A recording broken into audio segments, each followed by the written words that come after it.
Welcome to the Loaded Box Podcast. Where we never finish first because we finish last.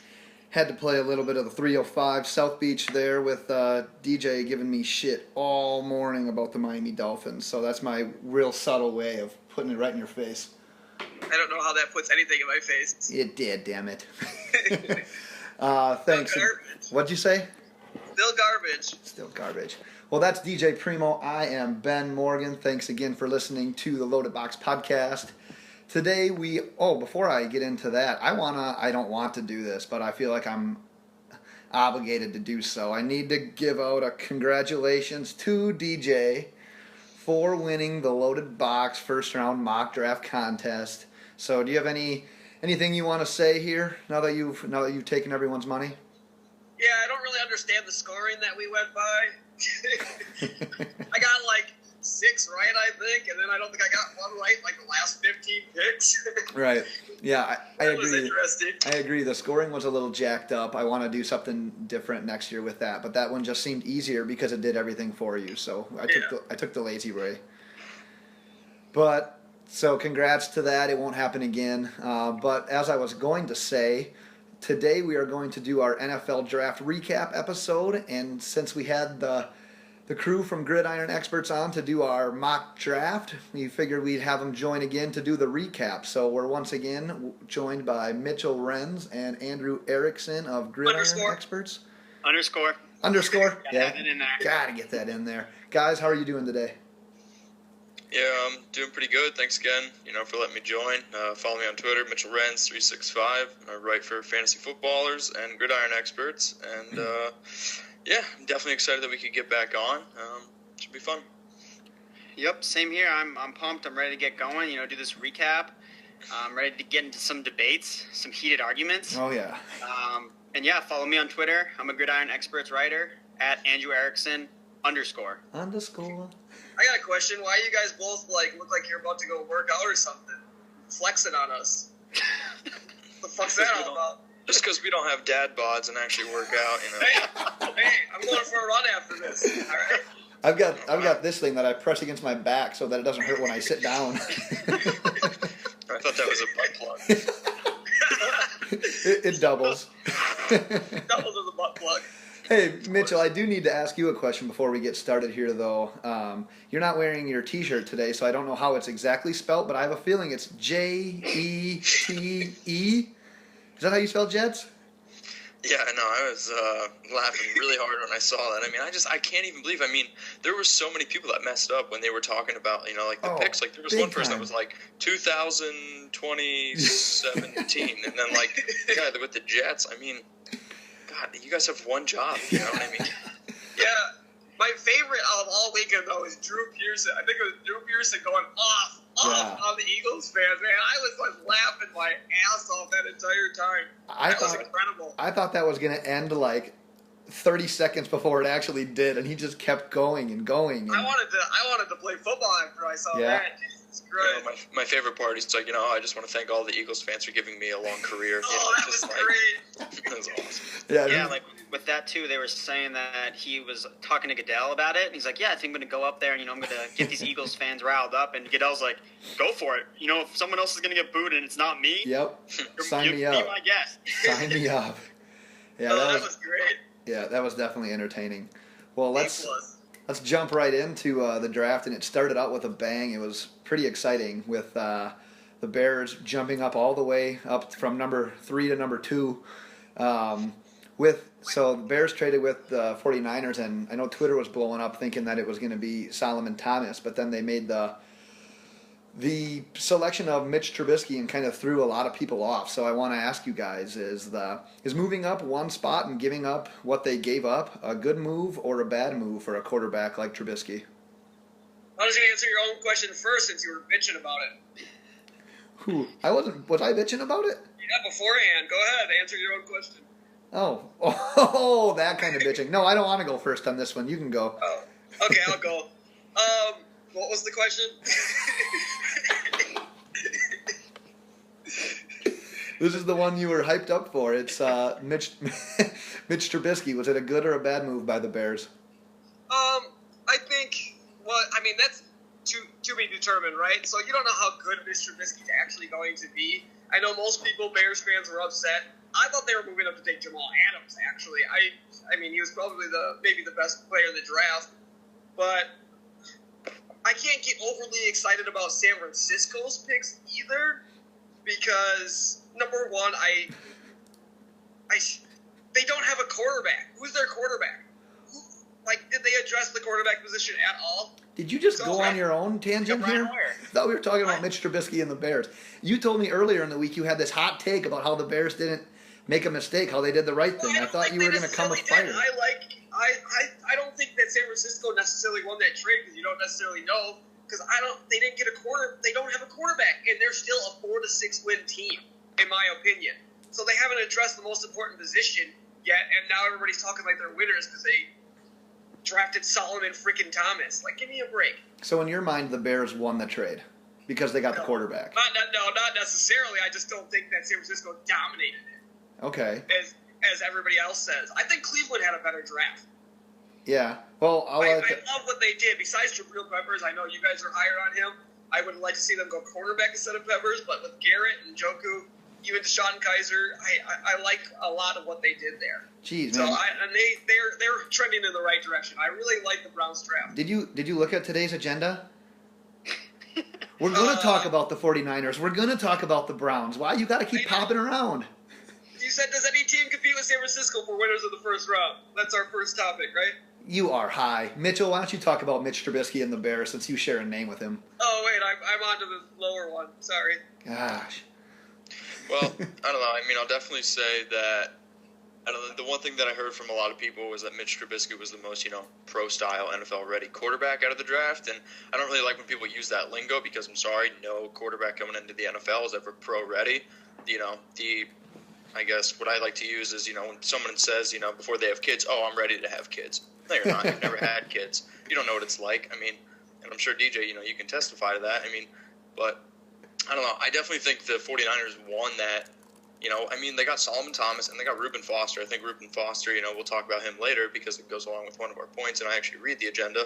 But, I definitely think, they addressed all their issues. I mean, their defense was one of the worst rush defense in the league last year. And, they got two guys who can really stop the run. And, yeah, they don't have a quarterback, but I don't know. I think if there's anything that, John Lynch has showed is, this is going to be a 6-year process. I mean, him and Shanahan are in it, for 6 years, and I think they really address that. And next year they're going to get Kirk Cousins. They're going to get the quarterback that they want, and who cares if they stink this year? I mean, they're looking at it long term, and I think that's what they did. Right, yeah, I agree with a lot of that as well. I'll let Andrew touch on it. What are your thoughts on the Trubisky and the Bears, the whole situation? I wasn't in love with it for sure, because I think the biggest thing is, too, if you just look at, the Bears, like John Fox, for example. Has John Fox really developed any quarterbacks in his long career? Right. I don't even see John Fox getting past this year, to be totally honest. They're going to probably have a whole new head coach next year because I can't really see them winning more than 6 games at max. So I don't like the pick. I think they gave up way too much, and I'm not really sure who they were trying to stop because it's the only reason they went up was because someone else must have been wanting to go up too. Right. I don't think San Francisco was ever going to take Mitch Trubisky, so I'm not sure what the other team might have been that was going to try to get up to number 2. Yeah, but, like you said, it almost had to be another team because obviously San Francisco isn't going to have in their head, oh yeah, we're going to take this guy, but then all of a sudden they're going to trade for a team that's going to take him. So I mean, with that said, I'm kind of a hybrid between Mitchell and Andrew on this one. I think he was kind of the guy. If they were going to take a quarterback, I think he was the guy because he's that quote-unquote prototype quarterback. But, I mean, like you said, he has the lack of starts. But I think the one positive thing with Trubisky is because you did sign what's draft next name? Mike Glennon? Glennon, yeah. Yes. You can take that slow cooker approach with a guy like Trubisky. But the only problem with that is it's not really typical of the recent top 10 quarterbacks. So I hope that Chicago doesn't really rush him in like some other teams have. I mean, we've seen Jared Goff in that situation that just kind of looks ugly. But what confuses me about the Bears is they gave up all those picks and then they didn't really do much to help Trubisky with the remaining picks. They took Adam Shaheen, who's a tight end out of Ashland, Tarek Cohen, who's a running back out of North Carolina A&T, and Jordan Morgan, who's a guard out of Kutztown.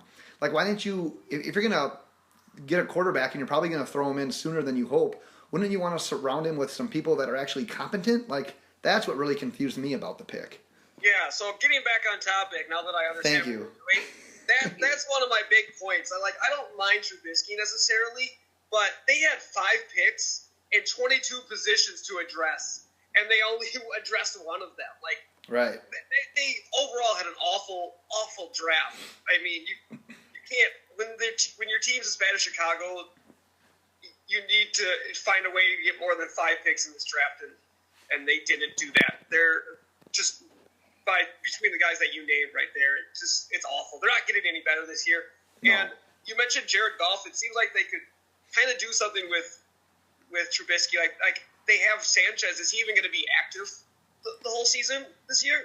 That's the thing. He could not even be active right away, and that would probably be the way to go. Yeah, probably. Well, yeah. We have a lot of topics, so we'll bounce on to the next one here. Interrupt me if you guys have anything else that you want to add in the meantime. But the next one, so Tennessee was one of the teams with multiple high picks. So in the first round, they went with Corey Davis and Adoree Jackson. So kind of surprise picks with both of them. So my question to you guys are they reaching for both of these guys, or do you think these two can actually be solid building blocks for the young team that Tennessee is? Someone else go ahead. All right, I'll start us off then because Mitch is drinking water. I like the picks. I think that everybody kind of had Tennessee slotted in and going after a wide receiver and a cornerback. So whether it was corner first or wide receiver first, those are the 2 targets, the positions that they wanted. So obviously they got a receiver and they got a cornerback. So I like the picks. I think that those are the guys that they wanted, because if they wanted Lattimore, they would have taken Lattimore 5. If they had wanted Mike Williams, they would have taken him 5. So I think they got the players that they were looking for, and I think that both of them can be slotted in as starters. Because you don't have to assume that Adoree Jackson will necessarily be the number 1 corner. The Titans do have Logan Ryan, so he might be slotted into that role just during the Adoree's rookie season. But I like the picks. I didn't think they reached on them. I think they got the guys they wanted. Yeah, like you said, it was almost like they did it just kind of backwards of what everyone was thinking. Everyone was kind of leaning cornerback first, and then maybe like Corey Davis or John Ross second. But I'll let someone else touch on that one as well. DJ, you want to go? Sure. No, I absolutely agree with them. I guess they moved up and got who they wanted to. They obviously had Corey Davis really high on their board, and they needed a wide receiver. I think Tennessee is, on the verge playoff team with the lethal threat in the running game they have. Adding somebody else side for Marcus Mariota to throw it to, another weapon, is huge. And then they obviously needed a cornerback to help their pass defense, and they had Adoree Jackson. I mean, you can't really blame them. Everybody has their quarterbacks and wide receivers slotted differently, and those are 2 guys they had rated higher on their board. So they got who they wanted, I think, clearly there, and I like both those picks.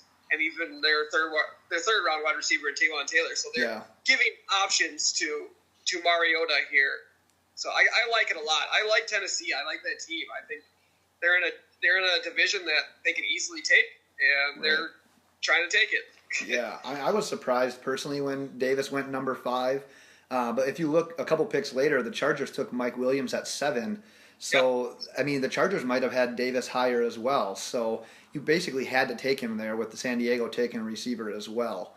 If you look at the Titans' current receivers, I mean, they basically have Rashard Matthews, Tajay Sharp, Harry Douglas.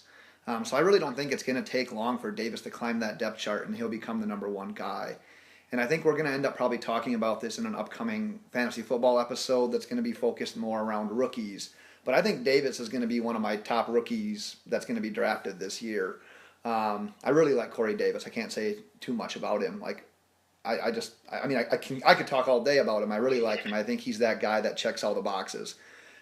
In regards to Adoree Jackson, that one surprised me because of the fact that O.J. Howard was still on the board. Delanie Walker is in his 12th season, so I think that Howard could be that eventual replacement. And in the meantime, if you can run a 2 tight end set with, You already have Corey Davis. Now you have Delaney Walker and O.J. Howard. I think that you'd be surrounding Mariota with weapons that would really help maximize that potential. And like DJ said, that division's for the taking right now.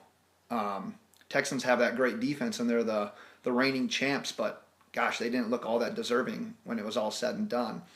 But if they were going to take a cornerback, which they did, I don't mind Jackson. I think he's that guy that can play man-to-man, potentially early as well, because Andrew said, like you said, they have Logan Ryan at number 1 cornerback, but besides that, they're not flooded with playmakers at corner, so I can get behind that pick as well. So, Mitchell, do you want to add some stuff to that? Oh, I mean, Corey Davis was my favorite receiver coming into the draft, so I like that they got him. I mean, they wanted their guy. They went up and got him, and we saw a whole bunch of offensive players go, in this draft early. I believe there was like 7. So, I don't know, Adoree Jackson, I'm not really crazy about him. I watched the Rose Bowl, and he got absolutely torched against Penn State. I mean, I understand that game was like 52-49. It was a really high-scoring game, but I don't know. I saw a lot of different things that I didn't really like in that game, so I think they could have got a better cornerback at that position, but also I love the Tywan Jones pick. I believe that's the guy's name. He's a burner. He's fast. He's going to take the top off of defenses, and I think when you have a quarterback like Mariota, I mean, he's a difference maker. He's very special, and I really think even like just looking at how talented he is, I mean, just look at the Oregon Ducks like the last 2 years on how much like they've just completely fallen apart. I mean, without a guy like Mariota, I mean, he was like really one of the only guys that left. So, but I mean, I like the picks. Not crazy about them, I'll be honest, but I mean, we'll see. Yeah. I mean, the Titans did grab a tight end just in the 3rd round. Right. I think maybe they just kind of went for positions that they thought were the biggest need right now ahead of that. Yeah. He's more of a blocking tight end. I can't think of the guy who they got. Yeah, he is a blocker. Yeah. Well, I'm really scared to ask this next question because I think DJ freaked out about it. I think DJ might turn it into a train wreck. So for train wreck purposes, I'm going to ask DJ first. We talked about the 49ers having those 2 picks in the first round. They were able to get Thomas at 3, and then they were able to get Reuben Foster at 31. So does any team compete with the 49ers for winners of the draft's first round, or did the 49ers win that first round? I already kind of gave my answer, didn't I? Yeah, but I'm just looking at what you added to the agenda, so I just wanted to try to catch you off guard. No, I mean, I love I love Reuben Foster because I was just texting you about him. He's maybe arguably the best defensive player on that board with Jamal Adams there, and fell to 31st because of his diluted P. I'm assuming that's why he fell that far. What do you have against Myles Garrett? What? So what do you have against Myles Garrett? Well, whatever, Myles Garrett. I mean, how is he the best defensive player on the board, though? I don't think he's the best defensive player. I think he's just the most dangerous pass rusher, and that, I mean, vaults him that much higher. So I don't think he's a defensive player. I just think he was the best fit for any freaking team because he rushes the passer. So. Yeah. Well, do you think the Niners won the first round, though? No. Like I said, I think Cleveland won the first round or won the draft. First round. First round? Yep. I still think it was Cleveland. They had 3 picks and addressed a whole bunch of positions that they needed with Myles Garrett, real preppers who knows what they're going to do with, and then a solid tight end. I know you at one point projected Howard to Cleveland at number 12. Yep. They still got a tight end there. So and then they not a first round pick, but they still got Deshaun Kaiser. I like what Cleveland did. Like I said, I'm a big fan of what they're doing in the direction they're going. So I think Cleveland won the first round over San Francisco. Yeah. I'm going to let Andrew go next. I think he was the one that was making the farting noises while you were talking. Oh, that was Mitch. Yeah, I kind of agree.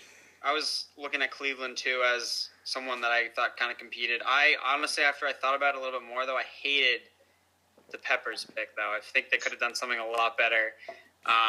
Just because I didn't think Peppers, after the Peppers failed the drug test, I thought that he was going to fall out of the first round for sure. But the Browns took him. And the thing with him that I was watching, when I was watching some of his highlights, or I guess not highlights, he has trouble. He's not exactly the greatest safety in coverage. And that worries me a little bit because the Browns against the tight ends last year were terrible. Yeah. So when he gets matched up against some of these tight ends, I don't know if he's going to be able to cover them.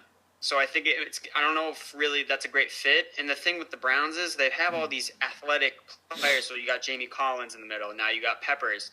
These hybrid linebackers, safety guys but I just don't know if the Browns can really put them in the right place. Like if Peppers went to the Patriots, he'd be a stud. Right. Belichick would find the perfect position for him. But I can't say that about the Browns. I don't know what Hugh Jackson's going to do. So if it wasn't Peppers, I would have definitely said maybe the Browns draft. But I still liked obviously Garrett, and then coming back and getting Njoku. So I like that. Yeah. I would say that, so were the 49ers winners of the first round? I would say probably, since they got extra picks out of the trade that they did just to move back one spot. And then they still got their guy in Solomon Thomas. And then they were able to take some of those picks and trade back up to get Reuben Foster, who DJ's all hard over. So they arguably got 2 top 10 prospects on defense. And that defense was terrible against the run. I think they were either last or at least bottom 3 against run. And both of those guys are going to be instant upgrades to what they have. With Miami is one of those bottom 3 too. Yeah, with Miami. Why don't you leave it alone? Yeah, just wanted you to know. Thanks, I know. Okay. But I would say the only team, and you guys were hitting on this as well, was Cleveland, just because of the fact that they had 3 picks. It's hard to go against a team that has 3 first-round picks. But I'm with you. Instead of Peppers, if they could have taken Reuben Foster there, then I would have considered them the winners of the first round. Besides that, I can't add too much. Mitchell, what do you got? I definitely think the 49ers won the first round just because, they addressed their defense. And I think Reuben Foster, if you want a good NFL comparison, he's going to be the next Navarro Bowman. I've heard a lot of, NFL scouts throw that name around. That was one of the reasons why the 49ers went out and got him. Yeah. Navarro Bowman's a stud. He's one of the best linebackers in the league. And I think Reuben Foster, can live up to that. Solomon Thomas was, he's a very intelligent player. He's also very athletic, has the engine that, a lot of these NFL, teams look for. And I also really think it's, we need to give a lot of credit, to John Lynch. A lot of people were questioning, is this guy going to be able to do it? He's never had really any experience, he was a player, and I think he crushed it. I think he really set up his team, really well for the next, few years, 6 years or whatever he's going to be there. And, but I don't know. If we're talking about the Browns, I'll just throw in my 2 cents. I didn't really understand the Njoku pick. I love Njoku as an athlete. I love him as a player, but I don't know. When I look at all the Browns' offseason moves, they're building, this big wall offensive line. They want to build this defense, and I think they want to, kind of control the clock and, keep that defense off the field. And I don't know. Njoku's not a very good blocking tight end. I think Njoku, from a talent standpoint, I just wanted him to go to a better situation, and I don't know. I didn't really want him to go to the Browns. That's where my beef is with it too. Do you have instead of Njoku, if they'd have picked someone else in that spot? That's the spot they traded up to get, right? Yeah. So obviously they had a target on his back. So I don't know if that's really a great question. But I'm kind of with you as well in the fact that I don't like the pick just because I was pretty set on Njoku becoming a Giant. I really wanted to see that. So I guess that's my only real beef with it. But yeah, in the end, Hugh Jackson's a quarterback guy, so he's going to get his quarterback a solid tight end. Yeah. I think the only one I don't like, and I agree with you guys all on this one, is Jabril Peppers, honestly. But I don't mind Njoku just because that's who Hugh Jackson is. He's a quarterback guy, and we've all said, everybody says, the safety blanket for a young quarterback is a good tight end. So who's their quarterback? Who knows? Cody Kessler, he stinks. Well, who knows? Again, they can address that in the future as well. Well, they got Kaiser. They're not going to win right now. Stinks. Just watch the 2015 film. He's really good then. Yeah, watch his 2016 film. Well, hopefully for the Browns, they probably don't have to rely on too much of him in his 2017 film. I don't think they want to jump in there right away with him. they only used 7 quarterbacks last year, so it's really unlikely. He'll probably be in week 2 and be out by week 3 because he's going to get hurt or something's going to happen. They're gonna wish they would have never gotten rid of Terrell Pryor because he was the jack of all trades there. Best quarterback on their team. Pretty much. Pretty much. Let's talk about another quarterback situation here. Another, I would consider a little bit of a shocker of the draft was when the Chiefs traded up for their future quarterback in Pat Mahomes. So my question is, So, I mean, well, all I wanted to say, they gave up future draft picks that could benefit the team when Mahomes does take over. So I was a little bit confused by that. So I wanted to ask you guys, first and foremost, do you agree with the trade-up for a guy like Pat Mahomes?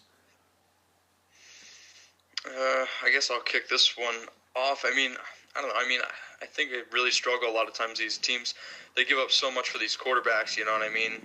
It's just because it's a quarterback. I mean, when you see an NFL team, trade up the way that they do, a lot of times it is for the quarterback.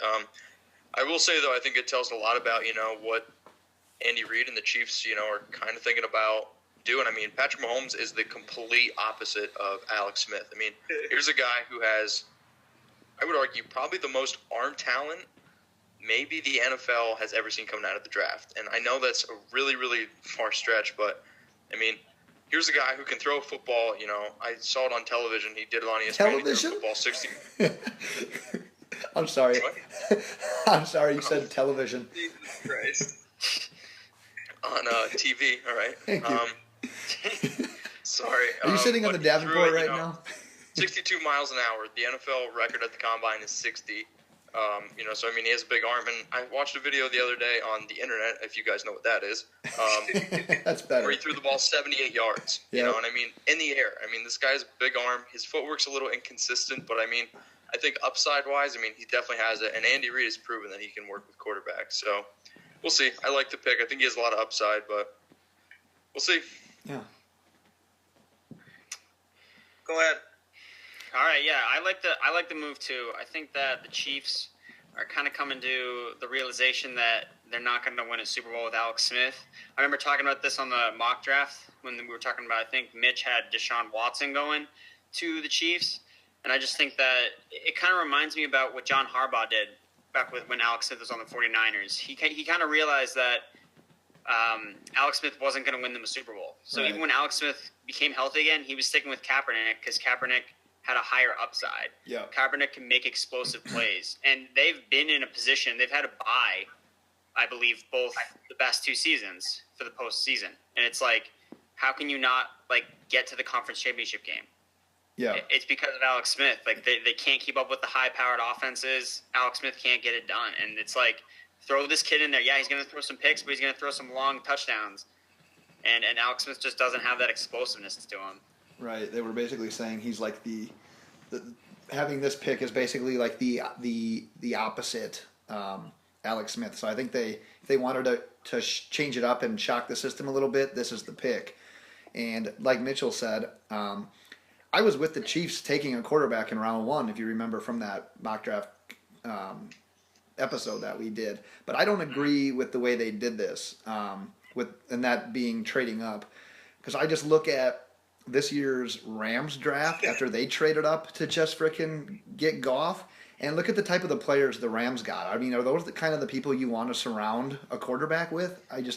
Not a huge fan of that sense of the trade. And then also, if you look at the way the draft played out, there is no way to know this stuff, but we can always just play the hindsight game. Deshaun Kaiser would have been there if they'd have just stayed at their original pick. And it's not like they need a guy to be a day one starter anyway. So if they were going to draft and develop a guy, which is probably what still Mahomes is going to be, I feel like they could have done that with Kaiser. And I kind of flipped on this because of what Andrew said last week when we were doing our mock draft. And you kind of talked me into Kansas City taking defense and then just kind of seeing if maybe you can make it work with Smith. I think that the Chiefs would have been better off adding pieces this year and then trying to land a rookie quarterback the next year or two, or getting a guy like Kirk Cousins or Jimmy Garoppolo, who would be an upgrade to Alex Smith on a team. But since you use this year's draft and next year's draft to get more skill players, you would surround those quarterbacks with more weapons and they would still be ready to compete. So that's kind of why I'm disagreeing with the fact that the Chiefs traded up to do this. Yeah, I hate it. Honestly. Moving up into this position to grab a quarterback for a team that I still think's in win now mode. They're a playoff team every year at this point. I honestly thought they were moving up to get Marshawn Lattimore, who went right after that, to add another defensive piece to help vault them to be a Super Bowl team just purely by defense, kind of like Denver and Seattle did when they got there. So I was really surprised they moved up that far. I'm on the same page as Ben there. I think they could have grabbed the quarterback either in the second round or next year. But I feel like you could grab another guy on defense opposite of Marcus Peters, like Marshawn Lattimore, help lock down some wide receivers that could potentially vault you to the AFC Championship game / Super Bowl. Right. So I don't like moving up that high for a quarterback for a team that's in win now mode. Yeah, it definitely seems strange. Does anyone have anything else they want to add after that? I just think that the Chiefs, like, they're just like a weird team because like most teams have like, you know, that window of like kind of okay, like they're in the window to like win now. Yeah. But the Chiefs, I feel like okay, like let's say Alex Smith gets hurt or whatever, like I really don't feel like their window would close. I feel like it kind of would just stay the same. It just seems like his like influence on the team is just not so significant that even if Mahomes, let's say, you know, Smith gets benched in the middle of the season because the Chiefs lose a game because they can't put up any points on the board because Alex Smith keeps checking it down. Mahomes comes in. There's no tape on him, and he's just chucking the ball around. I could see that happening. Yeah. Him just coming in the middle of the season, just chucking the ball around, and it just working. Because sometimes rookie quarterbacks, you know, when there's less film on them, defenses don't necessarily know how to prepare for them. And then it's in that second year that, you know, they can struggle a little bit more because teams have now seen, okay, this is what he's doing in the pro system. This is what he's doing. So I just think that there's just so much more upside with Mahomes, and Alex Smith has zero upside. Yeah. It's just like he's just Alex Smith. He's just the average dude. He's just your average guy. Let's not minimize the quarterback position in the NFL here. I mean, he's a formidable quarterback, who can play in the NFL, and lots of teams don't have that. So let's not just minimize the facts that Alex Smith is an NFL quarterback that has his team go to the playoffs every year. I don't like that at all. But I think the reason they go to the playoffs. Yeah, see, I think what Andrew's what he's saying there, and I kind of agree with what Andrew's saying here, is if you take him away, I always try to look at it like when a player is questionable and then they go out, how does the Vegas line move?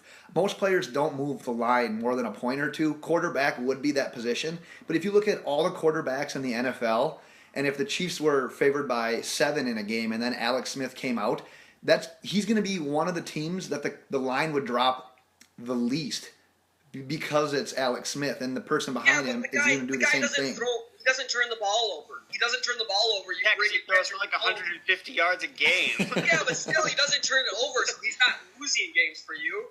They build around him. They put running backs out there. They've got Tyreek Hill. They have plenty of guys around him. He doesn't turn it over, put it at risk. Mahomes can go out there and lose a game for you by throwing 7 interceptions because you compare the guy to Brett Favre.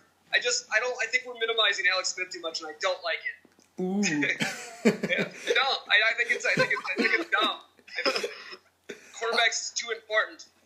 I like the debate, and I don't know if there's a right answer because I see both sides. Like I said, you can't minimize the quarterback. No one wants to play with their backup, but at the same point, if there was a team that could maybe be okay with doing it, it might be the Chiefs.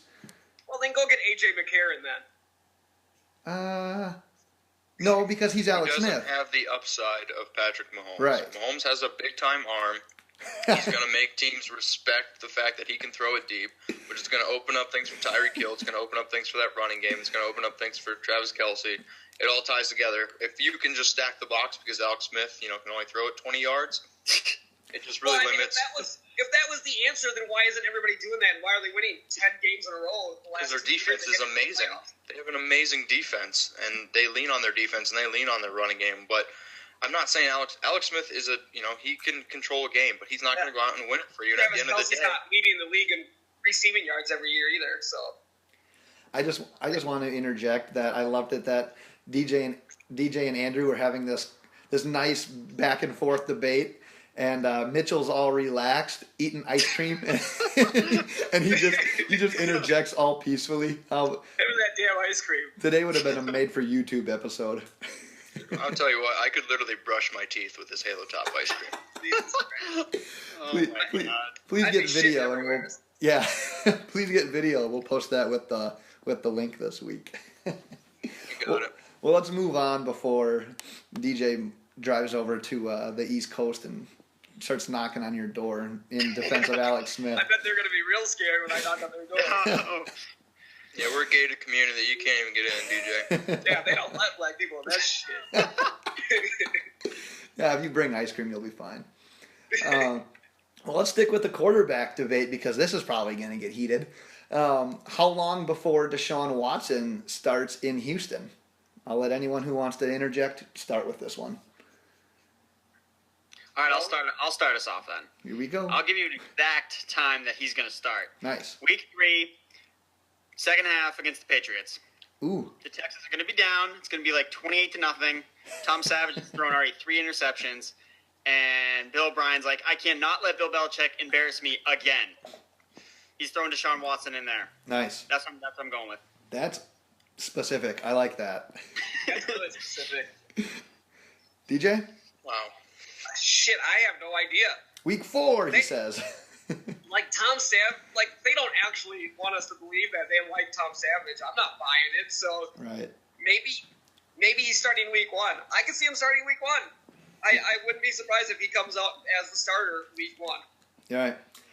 Mitchell, ice cream?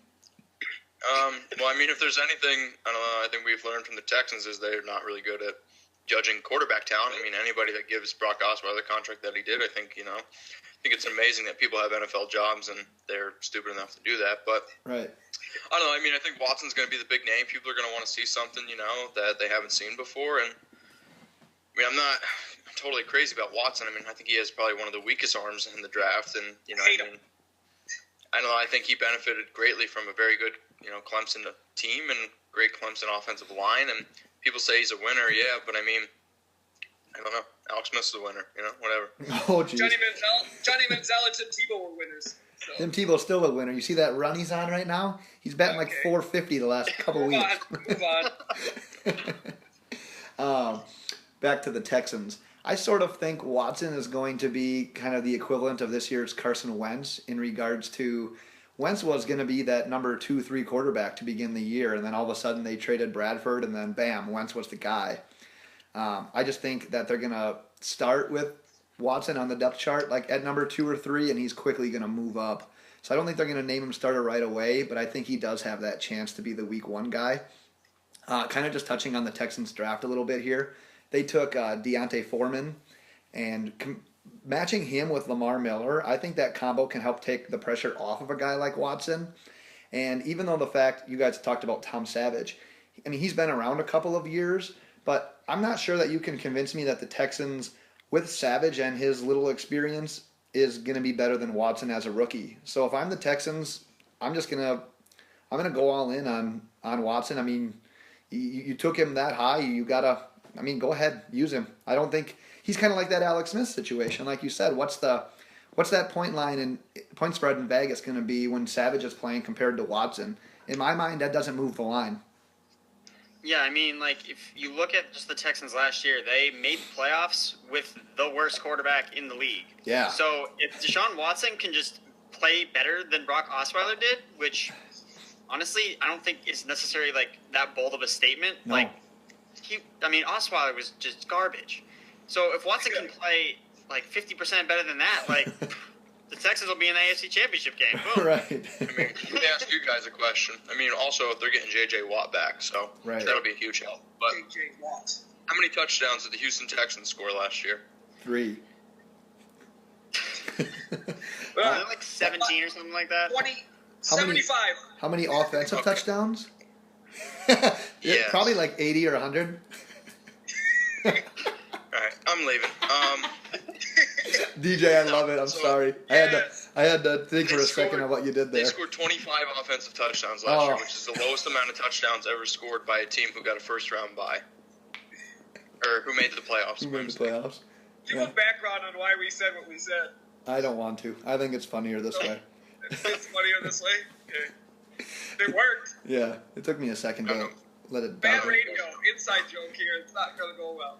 I'd like to be part of one someday. I'm going to explain it. I watched a comedian last night, and he said it's just more hilarious to overguess when somebody tells you to guess a number because it ruins their entire point that they're trying to make. So always guess way higher. Like he was just giving examples. Like his boss asked him, "Guess how much I spent on this ring?" And it was like $1,500. He's like, "I don't know, $185,000." How do you come back from that and say $1,500? Right. So, yeah, that was perfect because we ended up you set getting. us up perfectly for that one. Well, I'm glad I can do something on this show. Thank you. Dude, do you put down an entire container of that whenever you eat it, or do you just put it back in the freezer? I actually eat 30 containers a day, so.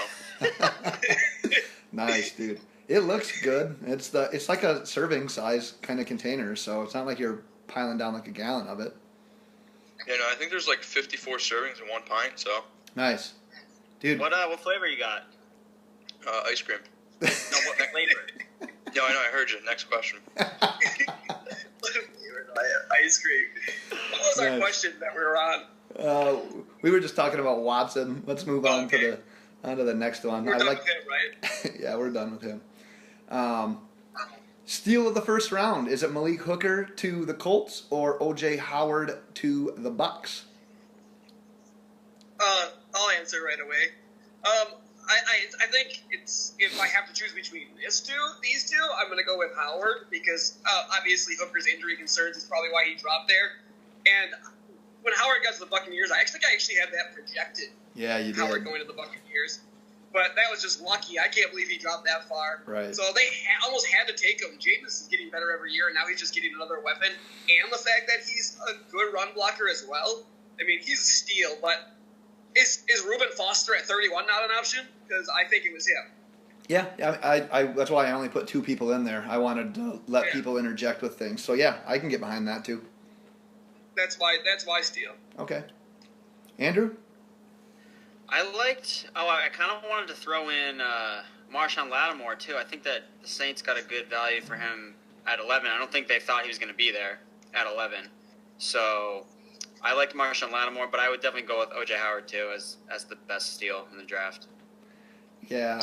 Yeah, I mean, I think from offensive standpoint, I chose O.J. Howard as well. I mean, I think he fits really well with the Tampa Bay Buccaneers, want to do. I mean, here's a guy who I've been saying, I think is the most complete tight end prospect, in the last 10 years. The guy can block. And last year, Tampa Bay ran the most lone setback formations, which, being able to put him on the offensive line, block a little bit and throwing him out there as a receiver and surrounding Jameis with a lot of talent. I mean, the other guy, I know I'm kind of getting off track, they drafted was Chris Godwin from Penn State, one of my favorite wide receivers in this draft, really trying to build around Jameis in that offense, I mean, it's going to be pretty explosive, and then, I've talked about Reuben Foster. I think he's good enough to be then, like the next Navarro Bowman. So the fact that he dropped to 31, it's a steal. Right. Yeah, of those two, I would give a slight edge to Howard as well. He's that unique, game-changing tight end, and I really, like DJ said, like the fact that he was still there for Tampa, I can't really think of a better situation for him to just fall to. I had the Buccaneers mock to take a running back there, whether it was Christian McCaffrey or Delvin Cook. I didn't really care. So I wanted them to address the running back at some point, and they ended up getting Jeremy McNichols from Boise State. So I know he's not that big name kind of guy, but I think with what they're doing there, he can fit in nicely. And then like what Mitchell said, they also picked up Godwin from Penn State, and he can step in for Deshaun Jackson when he either gets hurt or in a couple of years when he tapers off. So I really liked their draft. And I want to say it right now. I'm going to go out and say it on, what is it, May 1st yet or April something? Tomorrow. All right, well, I'm saying it in April already. Jameis Winston is my fantasy quarterback this year. And I really like him because of the weapons they've surrounded him with, and also the fact he's playing in a division with Carolina, Atlanta, and New Orleans, who all kind of struggle against the pass. He's got Evans, he's got Godwin, he's got Jackson, and now you're going to give him O.J. Howard. Cat's out of the bag. I think he's going to go high this year. Cat's out of the bag. What's that mean, you think? I don't know, but I don't think you use it correctly. When in Rome. When in Rome. I can't back that up. I think we should just go on to the next question. Gary and Conley accused of touching some people. Fuck yeah. A good idea for the Raiders to select him in the first round with the unknown that does surround that situation. I think DJ should take this one since he has the most experience. Yeah. I mean, the Raiders, they do this kind of thing. So is anybody that surprised? Is either them or Cincinnati? And Cincinnati did their own picking of their own criminals. So yeah, I don't necessarily think it's a bad idea because these bitches all out to get their money. I don't know. He's probably not guilty because he's probably just fucking trying to fuck this guy over. So, maybe they did their research and found out that it's okay to pick Gary and Conley. I like it. Screw it. It's the Raiders. Well, I'm going to project a little bit. I definitely thought, I was a little weary about the pick, but, I wanted to do some research, and I wanted to really find out, who this Gary and Conley kid was. And so I looked into his past. The guy has a crystal clear past. Seems like a great guy, crystal clear. And then he already came out and said, hey, I'll take a lie detector test, a polygraph test. And he took it for multiple teams. And his test came back, that he was telling the truth. So he always said from day one that he didn't do anything. And I don't know how you lie to a lie detector test. Right. So, well, you can lie to a lie detector test if you don't remember what actually happened. Boom. No, he could be telling the truth, but he might not remember anything. So it's true. I'm gonna write that I'm down gonna go and use against that. Conley. I think that this was a stupid pick by the Raiders. I think that in a couple years, all right, Conley. So they're gonna be in Las Vegas, and I mean, it's just like Conley's got to be like, he may have done nothing wrong, but still, he put himself in a situation where there was a potential to be wrong. And now this kid, in a couple years, is going to be running around Las Vegas. I don't know if he's going to be making the best decisions there. I'm just saying, if he's put in a surrounding area where things are more likely to happen, it's just, he might not be doing anything wrong, but if you're in the wrong place at the wrong time, you might get screwed over. Well, then every guy puts himself in that situation. Because anytime you're about to get laid, you're not going to back out of it, I can tell you that. Hey, man, if you're making millions and millions of dollars... Just avoid women? Yeah, I mean, Yeah, but... I can't even believe the poll that you guys sent out on draft day. My God, if anybody hasn't seen this this poll, just go to the Loaded Box podcast. That was bad, man. He's out of his mind. I didn't even have any... I just backed out of that one. I said, do what you want. I think that should have received more votes. That was pretty underrated, man. Going into the draft, that's a good question. So we won't spoil it. We'll let you guys all check it out. But yeah, I was happy the option that did win ended up winning, because I think that's the win-win situation. But I wanted to ask you this, Andrew. So I know that Vegas is obviously it has its the things that go along with Vegas. But if you look at where NFL franchises are, I mean, they're all in big cities where there's going to be opportunities for nightlife and temptation. So does it really matter what city it is? Well, I think Las Vegas is a little bit different than those other cities, because I think if you go to a lot of cities, a lot of cities have nightlife, but Las Vegas, the Strip, that's the place to be. That's their whole city is built around the nightlife and the casinos and everything like that. So I just think it's just a more primary thing in Vegas than it is in any other city. Not to say that stuff doesn't happen, obviously New York and because the allegations are from Cleveland, yeah, Miami. But one more thing about Conley too, I just think that as just looking at him as a player too.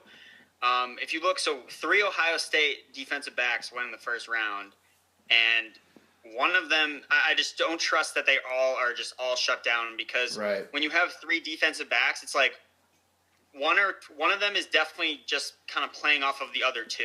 Yeah. So when you kind of separate them all, it's okay, this guy's going to get exposed. He was really good in college because he was playing with another good corner and another good safety. But when he's on his own, I think Conley's going to get exposed a little bit in the NFL.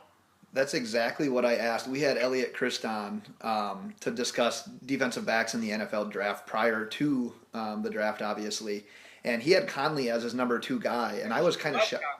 He was all about him. And I was kind of shocked by that. And I asked him straight up, I'm like, well, could Ohio State kind of be in that situation where Seattle was with a guy like Byron Maxwell, where they had all these studs, and Maxwell looked good too because he was a product of the system.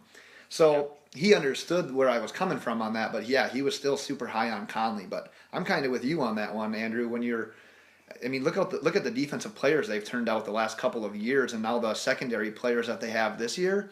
I think a couple of them get bumped up a little bit higher just because they're part of that defense that is considered shut down. Exactly. Nice. Anyone else have any more Conley insight? All right. No, let's get off this topic. All right, no more rape.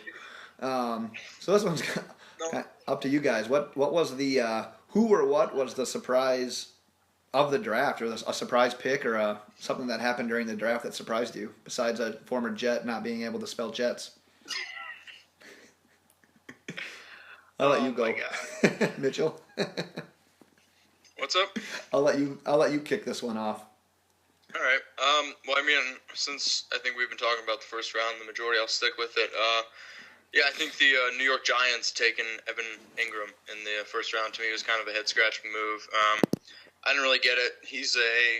I know he's listed as the tight end, but he's not a tight end. I mean, I'll tell you straight up, he's just a bigger wide receiver. He's kind of like, I think a good comparison is like Quincy Enunwa from the Jets. He ran a good 40 time, but like I said, I just think he's a bigger-bodied receiver. And, I mean, they just signed Marshall. They have Sterling Shepard. They have Beckham.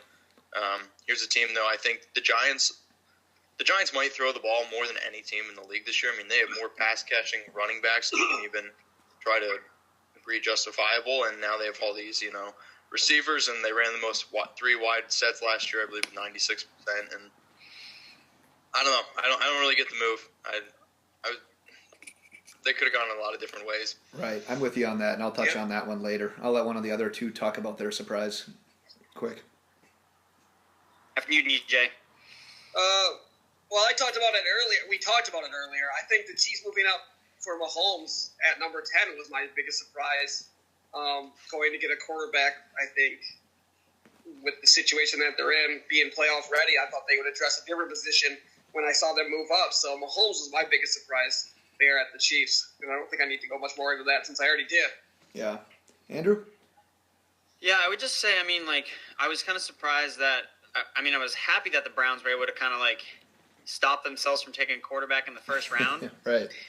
So it was kind of surprising that, they did wait till the second round to take a QB, especially with Kaiser, who, before the whole draft process started, he was the number one prospect.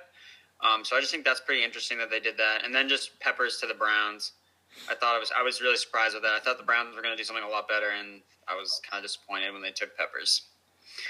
Yeah, I had a couple here. My first one was the fact that there was 3 receivers in the top 10. Really didn't see that going, especially John Ross. The more I thought about it, though, I do like the fit for him in Cincinnati.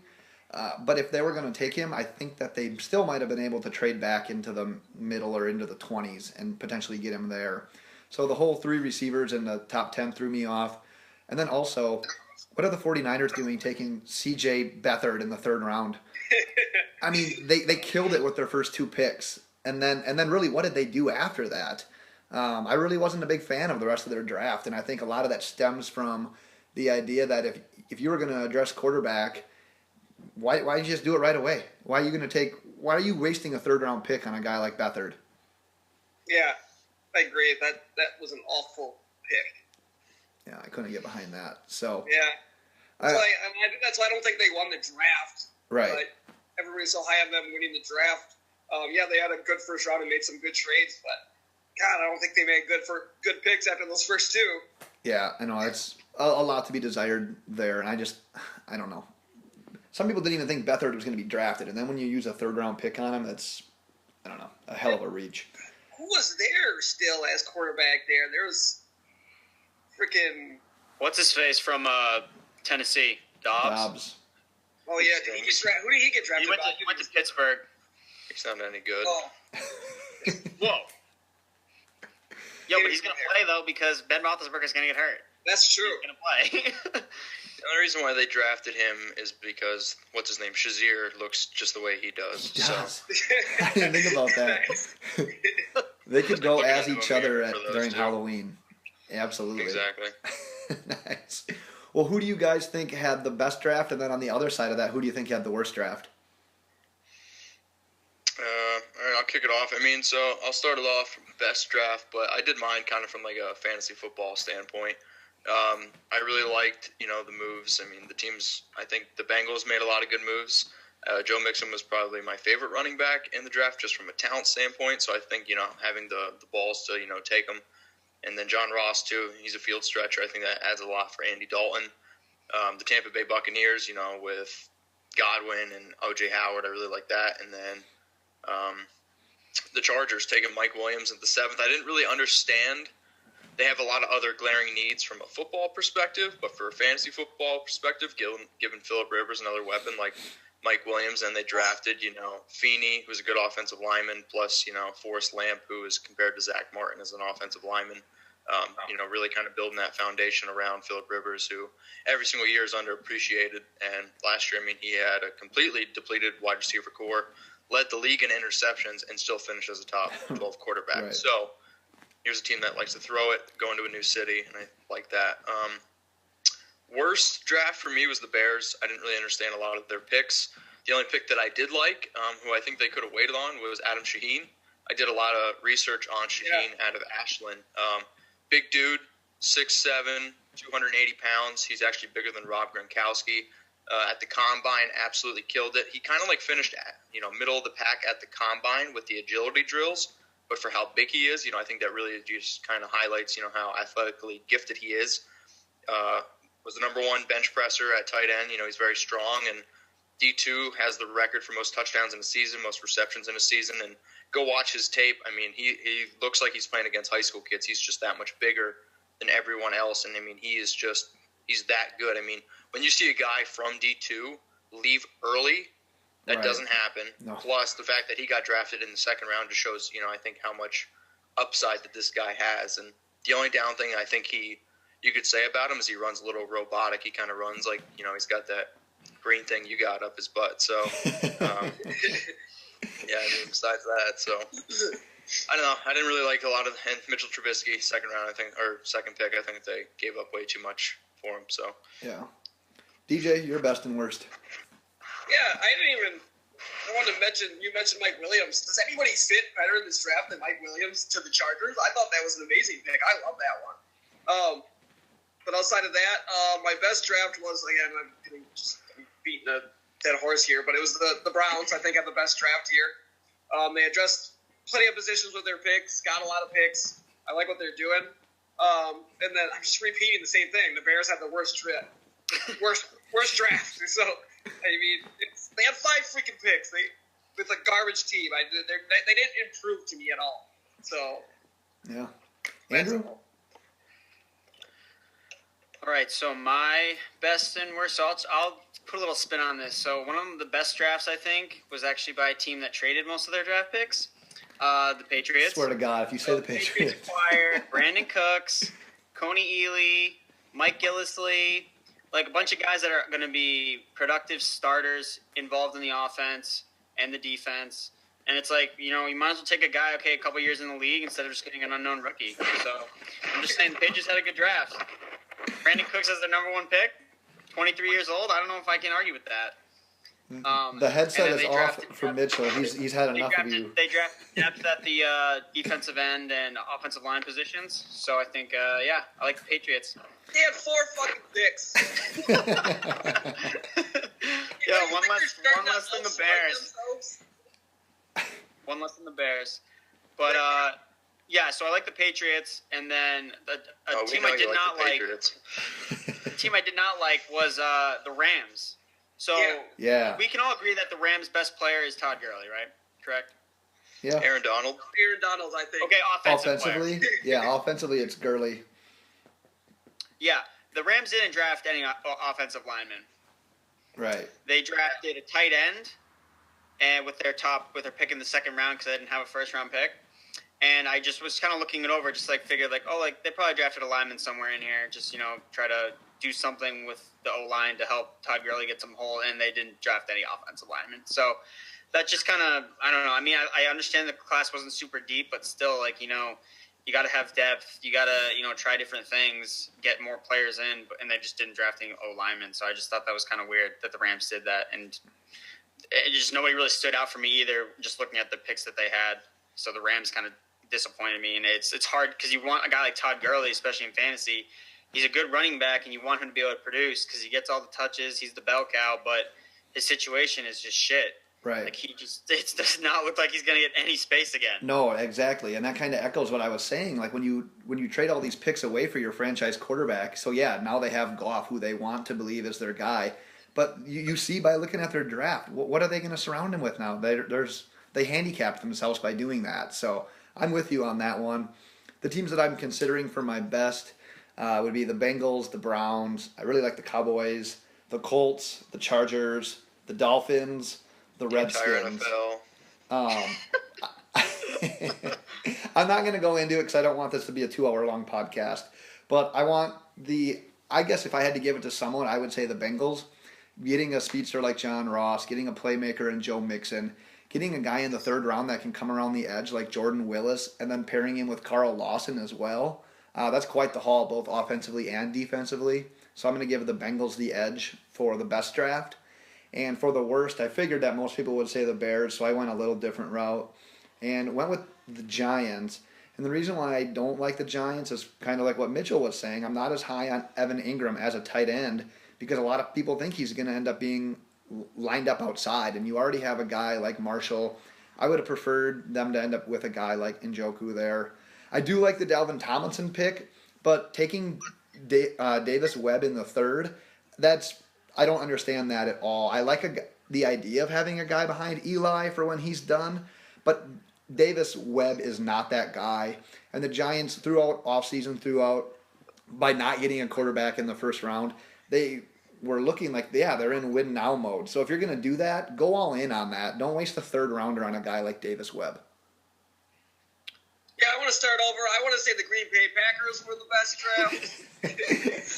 Can I do that again? And Mitchell wants to say the Jets. They have a running back now. They drafted some running backs. They drafted 3 of them. Yeah, Jamal Williams, Aaron Jones, and what's that? Devontae Mays? Yeah. Something like that? Yep.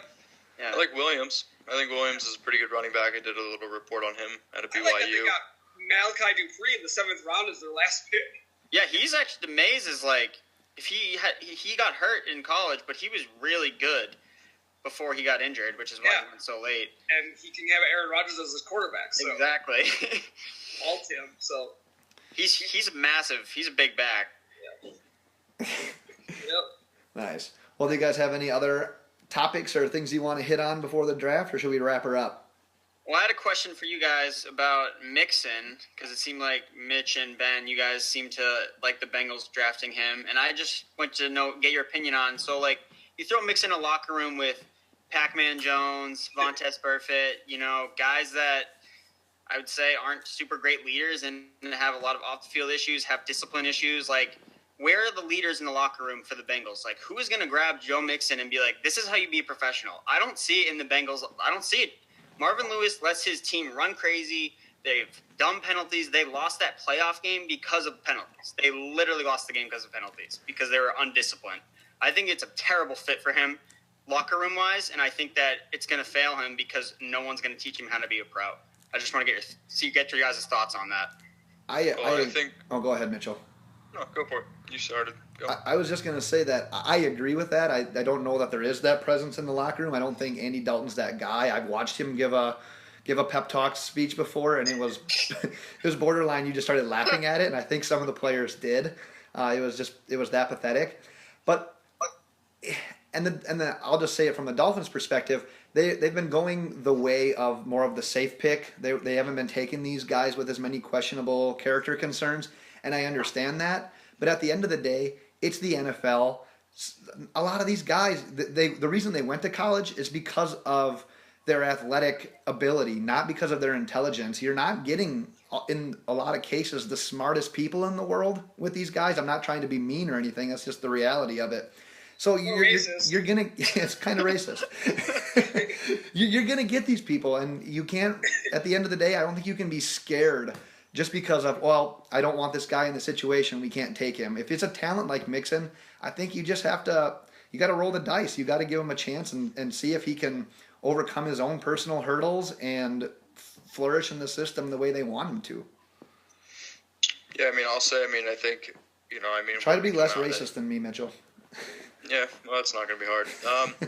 So I think, 4 teams out of the 32 teams said that they had even Mixon on his board. So, and ultimately, I think Joe Mixon, from what he can do from an NFL standpoint, like receiving, he can be a 3-down back, and he's an elite player. And, Yeah, sure. The Bengals definitely lack, we'll say, leadership on that team. But in today's world, don't let Joe Mixon anywhere near a camera or any kind of place where you can talk after a game. Say, hey, man, just go back into the locker room, not let the media get to him. I think that's definitely what they're going to do. But also, how many teams, have we all played on? I don't know. I've played on a lot of sports teams, and I think Joe Mixon is kind of a player where he's going to be really good, and he's going to make that team better. And when you're a guy who's really good and in the locker room, your jokes are funnier, people like to be around you, and I think that's going to be how it is. This guy ultimately is going to help them win games, and we see it all the time in the NFL.